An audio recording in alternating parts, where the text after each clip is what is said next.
ভারত সেবাশ্রম দ্বারা পরিচালিত ভদ্রকালী হিন্দু মিলন মন্দির চত্বরে। এই যে আমার পিছনে দেখতে পাচ্ছেন, এটাই হলো ভদ্রকালী হিন্দু মিলন মন্দির। আজ আপনাদের এই ভিডিওতে এই ভদ্রকালী হিন্দু মিলন মন্দির পুরোটা ঘুরে দেখাবো। এছাড়াও আপনারা এখানে কিভাবে আসবেন, এই হিন্দু মিলন মন্দির কটা থেকে কটা পর্যন্ত খোলা থাকে, এখানে দুপুরের ভোগ প্রসাদের কি ব্যবস্থা আছে, এখানে থাকার কোনো ব্যবস্থা আছে কিনা, সমস্ত তথ্য আপনাদের এই ভিডিওর মাধ্যমে দিতে চলেছি। নমস্কার, ইউনিক ট্রাভেল চ্যানেলের নতুন একটা ভিডিওয়ে আপনাদের সকলকে করি স্বাগত। আপনারা কিভাবে এই মন্দিরে আসবেন আগে সেটা বলি। আপনারা যদি হাওড়া অথবা হুগলির দিক থেকে আসেন, আপনাদের প্রথমেই চলে আসতে হবে উত্তরপাড়া স্টেশনে। উত্তরপাড়া স্টেশনে যেই প্ল্যাটফর্মে আপনারা নামুন না কেন, আপনাদের ওভারব্রিজ ধরে চলে যেতে হবে 1 নম্বর প্ল্যাটফর্মের দিকে। সামনেই রয়েছে ওভারব্রিজ, দেখতেই পাচ্ছেন। এই ওভারব্রিজ ধরে আমরা উঠে বাঁ দিকে অর্থাৎ 1 নম্বর প্ল্যাটফর্মের দিক থেকে এখন বেরোবো। তো এই ওভারব্রিজ হয়ে আপনারা চলে আসবেন, চলে এসে এরকম রাস্তা পেয়ে যাবেন, দেখতে পাবেন এরকম রাস্তা। এই রাস্তা দিয়ে মিনিট খানিকের মতো হেঁটে সোজা যাবেন। সোজা গেলেই আপনারা দেখতে পাবেন টোটো স্ট্যান্ড। সেখান থেকে আপনাদের টোটো ধরে বলতে হবে দোলতলা স্টপেজে নামবো। মিনিট খানিক হেঁটে চলে আসলাম টোটো স্ট্যান্ডে। এখান থেকে আমরা দোলতলা স্টপেজে যাওয়ার টোটো নিলাম, আর আমাদের ভাড়া পড়লো প্রতিজন 15 টাকা। তো বন্ধুরা, আমরা ওই মোড়টায় নেমে গেলাম, ওইটাই হচ্ছে জিটি রোড। আর জিটি রোডের ওপারেই রয়েছে গঙ্গা। ওখান থেকে ওই পায়ে হেঁটে 3 মিনিটের মতো আসলাম। এসে এই যে সামনে রয়েছে ভদ্রকালী হিন্দু মিলন মন্দির, যা ভারত সেবাশ্রম দ্বারা পরিচালিত। এই হচ্ছে মূল গেট, মূল তোরণ আর কি। বড় বড় অনুষ্ঠানের সময় এই গেট খোলা হয়, এমনি সময় এই গেট মোটামুটি বন্ধই থাকে, এখনো বন্ধই রয়েছে। এই মূল বড় তোরণের ঠিক পাশে আরেকটি ছোট গেট রয়েছে, দেখতে পাচ্ছেন। ওই গেট থেকে আমাদের প্রবেশ করতে হবে। আর যখন বড় কোনো অনুষ্ঠান হয় তখন কিন্তু এই মূল গেট খোলা থাকে। এমনি দিনে এই ছোট গেটটা দিয়েই আপনাদের প্রবেশ করতে হবে। মূল গেট থেকে আমরা এখন প্রবেশ করছি। আর প্রবেশ করেই দেখতে পাচ্ছি একটা বিশাল বড় মন্দির চত্বর, দেখতে পাচ্ছেন। অনেকটা বড় এই মন্দির চত্বর, অনেকটা বড় জায়গার মধ্যে রয়েছে এই হিন্দু মিলন মন্দির, যা ভারত সেবাশ্রম দ্বারা পরিচালিত। মূল গেট থেকে প্রবেশ করেই ডান দিকে রয়েছে মূল মন্দির, শ্রী শ্রী গুরু মন্দির, দেখতে পাচ্ছেন আপনারা। মন্দিরটা এখন বন্ধ রয়েছে, একটু পরেই এই মন্দির খুলে যাবে। তখন আপনাদের মন্দিরের ভেতরে যে বিগ্রহ রয়েছে বা মূর্তি রয়েছে, যাই রয়েছে, সব আপনাদের কিন্তু ঘুরিয়ে দর্শন করাবো। আর এই মন্দিরের ঠিক উল্টো পাশেই রয়েছে শ্রীমৎ স্বামী সচ্চিদানন্দ স্মৃতি ভবন। এটা হচ্ছে সাধু নিবাস। এই সাধু নিবাস মূলত 3 তলা। এই সাধু নিবাসে টোটাল 12টা রুম রয়েছে। যখন কোনো অনুষ্ঠান হয় তখন মেন যে মন্দিরের এই ভারত সেবাশ্রম সংঘের যে মেন ব্রাঞ্চ বালিগঞ্জে রয়েছে, সেখান থেকে অনেক সাধুরা এসে এই ভক্ত নিবাসেই থাকেন এবং তারা অনুষ্ঠানে যোগদান করেন। আর দেখতে পাচ্ছি মূল মন্দির, আর তার উল্টো পাশেই হয়েছে এই সাধু নিবাস। আর মূল গেট থেকে প্রবেশ করেই সোজা হেঁটে আসলেই সামনেই রয়েছে অফিস ঘর। আপনাদের কোনো কিছু যদি কোনো অনুষ্ঠানের ব্যাপারে কোনো দরকার থাকে, তাহলে এই অফিস ঘরে কিন্তু আপনারা এসে যোগাযোগ করতে পারেন। এই যে দেখতে পাচ্ছেন সামনের ঘরটা, এটাই হচ্ছে অফিস ঘর। ভদ্রকালী হিন্দু মিলন মন্দির লেখা রয়েছে। আর অনেকটা বড় জায়গার মধ্যে রয়েছে এই ভদ্রকালী হিন্দু মিলন মন্দির। বন্ধুরা এই মন্দিরে কিন্তু খুব সুন্দর, দেখুন এখানে কল রয়েছে, তিনটে পর পর কল রয়েছে হাত মুখ ধোয়ার জন্য। আপনারা চাইলে এখানে হাত মুখ ধুয়ে নিতে পারেন। খুব সুন্দর ব্যবস্থা। আর এই হলো সাধু নিবাসের বিল্ডিংটা। এই মূল গেট থেকে আমরা প্রবেশ করলাম, মানে মূল গেট তো বন্ধ, ছোট পাশে যে ছোট গেট রয়েছে সেই গেট থেকে প্রবেশ করলাম। প্রবেশ করেই ডান দিকে রয়েছে এখানে একটা সুন্দর তুলসী মন্দির দেখতে পাচ্ছেন।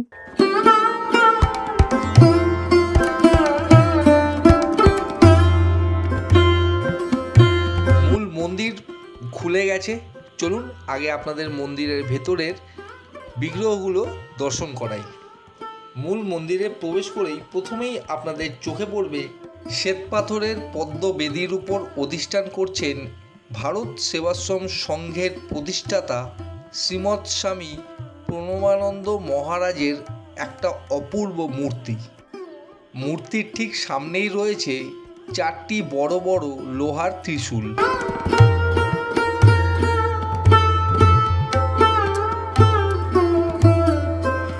মহারাজের মূর্তির বাম দিকে আপনারা তাকালে দেখতে পাবেন শিব ঠাকুরের একটা খুব সুন্দর মূর্তি, আর তার ঠিক পাশেই রয়েছে মা অন্নপূর্ণার মূর্তি।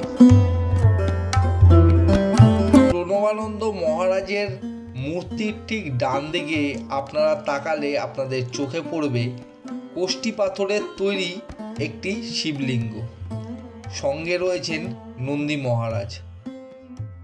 শিবলিঙ্গের ঠিক পেছনেই রয়েছে শ্বেত পাথরের তৈরি শিব পার্বতী ও গণেশ ঠাকুরের বিগ্রহ, আর তার ঠিক পেছনেই রয়েছে শিব পার্বতী, গণেশ ও কার্তিক ঠাকুরের একটি চিত্র, যা দেখতে অপূর্ব লাগছে সামনে থেকে।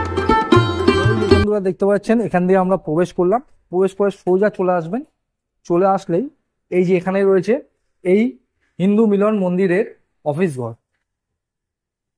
এখন কেউ নেই বলে অফিস ঘর বন্ধ রয়েছে, তবে সকাল দিকে কিন্তু সকাল এবং বিকাল দিকে এই অফিস ঘর খোলা থাকে। আর এই হলো এই হিন্দু মিলন মন্দিরের রান্নাঘর। যখন কোনো অনুষ্ঠান হয় তখন এই রান্নাঘরেই কিন্তু রান্না করা হয়, দেখতে পাচ্ছেন।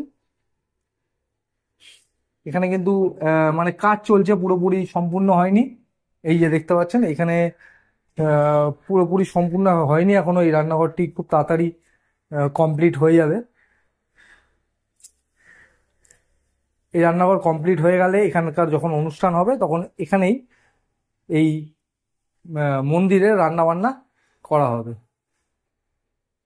আচ্ছা বন্ধুরা, এখন আমরা চলে যাব এই হিন্দু মিলন মন্দিরের ফার্স্ট ফ্লোরে, যেখানে একটা অনুষ্ঠান হল রয়েছে। আর ফার্স্ট ফ্লোরে ওঠার আগেই এখানে রয়েছে একটা পিউরিফাই মেশিন, যেখানে কিন্তু শুদ্ধ পানীয় জলের ব্যবস্থা রয়েছে, দেখতে পাচ্ছেন। তো চলুন এবার। আর এই পাশে রয়েছে টয়লেট, এই ভারত সেবাশ্রম দ্বারা পরিচালিত ভদ্রকালী হিন্দু মিলন মন্দিরের টয়লেট। এটা দেখতে পাচ্ছেন খুব একদম পরিষ্কার পরিচ্ছন্ন। আপনারা যদি কেউ দূর থেকে আসেন সেক্ষেত্রে আপনাদের কিন্তু কোনো রকম অসুবিধা হবে না, ওয়েস্টার্ন স্টাইলের টয়লেট রয়েছে। তো এইবার আমরা চলে যাব এই মন্দিরের ফার্স্ট ফ্লোরে, যেখানে একটা অনুষ্ঠান হল রয়েছে, সেখানে বিভিন্ন রকমের সামাজিক কার্যকলাপ হয়ে থাকে। তো সেটাও আপনাদের দেখাচ্ছি, চলুন আপনারা সঙ্গে থাকুন। ফার্স্ট ফ্লোরে উঠেই দেখতে পাচ্ছি এখানে কিন্তু একটা হাত মুখ ধোয়ার বেসিনের ব্যবস্থা রয়েছে, পরিষ্কার পরিচ্ছন্ন। সামনেই রয়েছে মিরর, এদিকে রয়েছে একটা জানলা। আর এই যে দেখুন বন্ধুরা, চলে এসেছি আমি ফার্স্ট ফ্লোরের সেই অনুষ্ঠান হলটিতে। একদম পরিষ্কার পরিচ্ছন্ন, অনেকটা বড় এই হলঘর। এই হলে বিভিন্ন ধরনের অনুষ্ঠান খুবই কম খরচে এখানে সম্পন্ন করা হয়, যেমন উপনয়ন, শ্রাদ্ধ অনুষ্ঠান, এই রকমের বিভিন্ন অনুষ্ঠানগুলো কিন্তু এখানে হয়।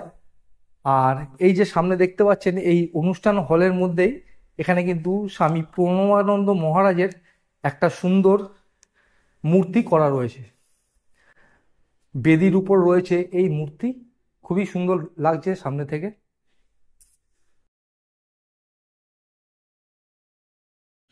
এছাড়াও এই অনুষ্ঠান হলে প্রতিদিন খুব অল্প খরচে যোগব্যায়ামের ক্লাসের ব্যবস্থা রয়েছে।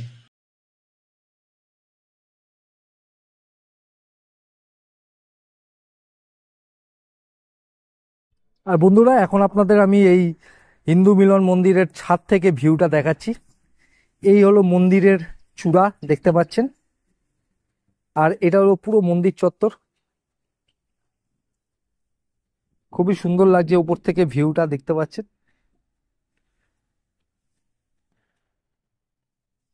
বন্ধুরা, এবার আপনাদের এই ভদ্রকালী হিন্দু মিলন মন্দির সম্পর্কে কয়েকটা গুরুত্বপূর্ণ তথ্য দিয়ে রাখি।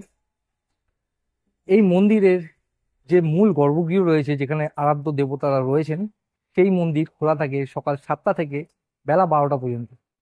তারপর বন্ধ হয়ে যায়, আবার খোলে বিকেল 6টার সময়, আর বন্ধ হয় রাত 8:30টার সময়।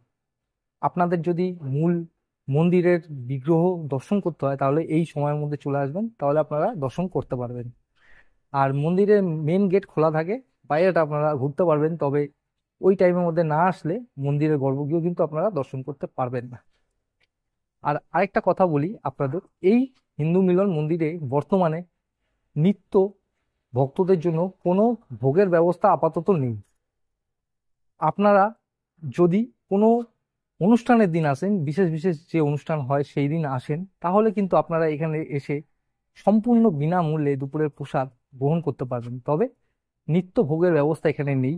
আর এখানে কোনো অতিথিদের জন্য থাকারও ব্যবস্থা নেই। তো আপনাদের এটা বলে দিলাম যে এখানে আপাতত ভোগেরও ব্যবস্থা নেই, অতিথি নিবাসও নেই। সাধু নিবাস রয়েছে, যখন কোনো অনুষ্ঠান হয় তখন এখানে সাধুরা এসে থাকেন। আমরা এখন কথা বলে নেব এই মন্দিরের একজন সেবায়িত বাপি দাস মহাশয়ের সাথে। এই মন্দির সম্পর্কে ওনার কাছ থেকে কিছু গুরুত্বপূর্ণ তথ্য আমরা জেনে নেব। নমস্কার, আমার নাম বাপি দাস। আমি এই মন্দিরে দেখাশোনা করি। এই মন্দিরে ভারসেবা আশ্রমে অনুষ্ঠান হয়, মাঘী পূর্ণিমা, গুরু পূর্ণিমা বা বিভিন্ন সময় পূর্ণিমাতে আমার সাথে এইগুলো অনুষ্ঠানগুলো হয়। ওপরে শ্রাদ্ধ শান্তির কাজ হয়, এবং উপনয়নের কাজগুলো হয়, পৈতে, অন্নপ্রাশন এইসবগুলো হয়। এবং 12 মাসের জন্য যোগব্যায়ামের একটা উপনয়ন করা আছে। আচ্ছা, আর এখানে মন্দির খোলা ডিসেম্বরে বড় অনুষ্ঠান আমাদের দীক্ষার বিষয়ে ডিসেম্বর মাসে হয়। আচ্ছা, ওটা হচ্ছে আপনার সব তারিখটা ঠিক বলা যাবে না, তবে ডিসেম্বর মাসেই এটা আমাদের হয়। না, 21 তো সবসময় হয় না, না ডিসেম্বর মাসের মধ্যেই হয়। আচ্ছা। আমাদের দীক্ষা নেওয়া হয় এখানটায়। এখানে কি দীক্ষা নেওয়ার ব্যবস্থা আছে? দীক্ষা নেওয়ার ব্যবস্থাটা আছে। কোন দিন হয় ওটা? ওটা তারিখটা অনেক সময় মানে আগে পেছু হয়ে যায়। ওই ডিসেম্বর? হ্যাঁ, ডিসেম্বর মাসের মধ্যে হয়ে যায়। স্বামী যদি এসে এখানে 3 মাস থাকেন, আচ্ছা, এবার তারপরে আচ্ছা, 2 মাস থাকে। হ্যাঁ, 2 মাসে যখন ডিসেম্বর মাসে বড় অনুষ্ঠান হওয়ার পরে ওনারা চলে যান। ওই সময় দীক্ষা দেওয়া আর হয়। ওই সময় দীক্ষাটা দেওয়া হয়। আর আর বিভিন্ন ধরনের টুকটাক কাজগুলো আমাদের এখানে করা হয়। এই তোমাদের যে এই অনুষ্ঠান হয় তার জন্য কি পয়সা নেওয়া হয়? কেমন কি একটু পয়সা? হালকা যে যেমন দেয় সেরকম। আচ্ছা, অল্প অল্প করে। হ্যাঁ, আর এই মন্দির কটা থেকে কটা পর্যন্ত খোলা? মন্দিরে আমাদের খোলা হয় 10:30 থেকে 12টা পর্যন্ত, আচ্ছা। সন্ধ্যায় 6টা থেকে 8টা পর্যন্ত। আর মন্দির এই সময় খোলা থাকে, আর এই এই এই চত্বর কি ওই টাইমেই খোলা থাকে না? চত্বরটা 6টার মধ্যে খুলে দেওয়া হয়। 6টা থেকে 7:30 পর্যন্ত যোগব্যায়াম হয়। 6টায় মন্দিরটা খোলা, গেট খোলা হয়। যোগব্যায়ামটা হয় 6টা থেকে 7:30 পর্যন্ত। তারপরে আবার বন্ধ করে ওই 10টায় 10:30টায় খুলি। আচ্ছা, খোলার পরে তখন পুজো হয়, পুজো হওয়ার পরে ভোগ আরতি হয়, তারপর বন্ধ হয়ে যায়। ওই 12টার মধ্যেই বন্ধ হয়ে যায়। আচ্ছা, আচ্ছা। তো এইটুকুই আমাদের এখানে হয়। আর ভোগ প্রসাদের কি কোনো ব্যবস্থা আছে যদি দূর থেকে কোনো ভক্ত আসে দুপুরবেলা? না, এমনি প্রসাদ খেয়ে হয়তো প্রসাদ ওই খেলো। পুজোর প্রসাদ হ্যাঁ, দেওয়া পুজো প্রসাদটা হয়। এমনি বসিয়ে এমনি খাওয়ানোর বসে ব্যবস্থা না, নেই? বসে খাওয়ানো হয় না। বসে খাওয়ানো কোনো একটা বড় প্রোগ্রাম হইলে পরে, কোনো আচ্ছা, আচ্ছা। অনুষ্ঠান হলে তখন বসেই খাওয়ানো হয়। আচ্ছা। আর এমনি টাইমে এমনি আমাদের ফল মিষ্টি প্রসাদ দিয়ে হুম। আমাদের করা হয়। আর আমাদের 10ই আহ, 10ই জুলাই। জুলাই আমাদের গুরু পূর্ণিমায় বড় অনুষ্ঠান আছে। এখানে বসে খাওয়া দাওয়ার একটা অনুষ্ঠান করা হয়েছে আর এইটুকুই। আর দূর থেকে যদি কেউ আসে থাকারও কোনো না ব্যবস্থা না, নেই, এখানে তাই তো? থাকার কোনো সিস্টেম নেই। আচ্ছা আচ্ছা আচ্ছা। আমাদের এখানে কোনো থাকার সিস্টেম নেই, এমনি আসবে, হয়তো কোনো কিছু জানবে। এবার আমাদের হেড অফিস হচ্ছে বালিগঞ্জ, ওখান থেকে সবকিছু মেনটেন করা হয়। আচ্ছা আচ্ছা আচ্ছা। নমস্কার।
এই মন্দিরের একটা বিশেষত হলো এই মন্দিরের নিত্য আরতি কিন্তু কোনো ঠাকুরমশাই করেন না বিশেষ বিশেষ অনুষ্ঠান ছাড়া। সাধারণ দিনে এখানকার ভক্তরাই এখানে আরতি করে থাকেন। দুপুরের আরতি হয়ে যাওয়ার পর আমাদের হাতে প্রসাদ দেওয়া হলো, খুবই ভক্তি করে আমরা প্রসাদ গ্রহণ করলাম। বন্ধুরা, এই মন্দিরটা ভারত সেবাশ্রম দ্বারা যে কালে পরিচালিত হয়, তার জন্য একদম ভারত সেবাশ্রম সঙ্গে যে সমস্ত নিয়ম পালন করা হয়, যে সমস্ত অনুষ্ঠান হয়, সমস্ত কিছু এই মন্দিরেও পালন করা হয়। তো আপনারা যদি কোনো অনুষ্ঠানের সময় আসতে চান, আপনারা কিন্তু ভারত সেবাশ্রম সঙ্গে যে অনুষ্ঠান হয় সেই অনুষ্ঠান ফলো করে এখানে চলে আসতে পারেন। এখানে খুব সুন্দর অনুষ্ঠান করা হয়। আর অনুষ্ঠানের দিন এখানে দুপুরে ভোগেরও ব্যবস্থা থাকে সম্পূর্ণ বিনামূল্যে। খুবই শান্ত নিরিবিলি পরিবেশের মধ্যে রয়েছে এই ভারত সেবাশ্রম দ্বারা পরিচালিত ভদ্রকালী হিন্দু মিলন মন্দির।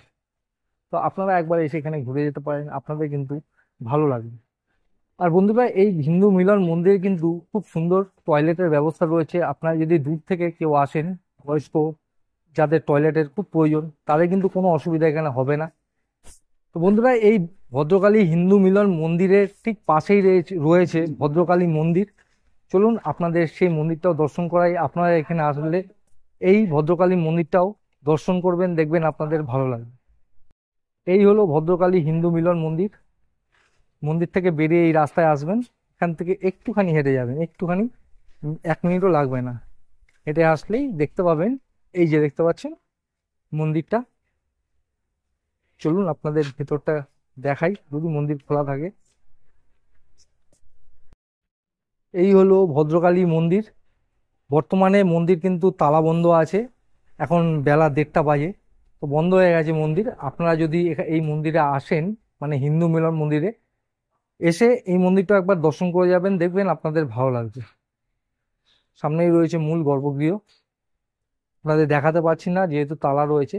আর এখানে দেখুন সব ভক্তরা ধূপ মোমবাতি জ্বালিয়েছে।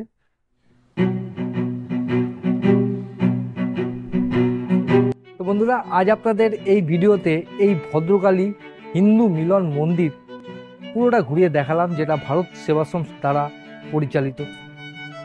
আপনারা এখানে কিভাবে আসবেন, এখানকার মন্দির কটা থেকে কটা পর্যন্ত খোলা থাকে, এখানে কি কি অনুষ্ঠান হয়, সমস্ত কিছু তথ্য আপনাদের এই ভিডিওর মাধ্যমে জানি। তাও যদি আপনাদের কিছু জানার থাকে আমাকে কমেন্ট করবেন, আমি সব কমেন্টের রিপ্লাই দেবো। আজকের মতো ভিডিওটা এই পর্যন্তই, আবার দেখা হবে পরবর্তী নতুন ভিডিওয়ে। সকলে সুস্থ থাকবেন, ভালো থাকবেন এবং নিরাপদে থাকবেন। ভদ্রকালী হিন্দু মিলন মন্দির থেকে আজকের মতো বিদায়।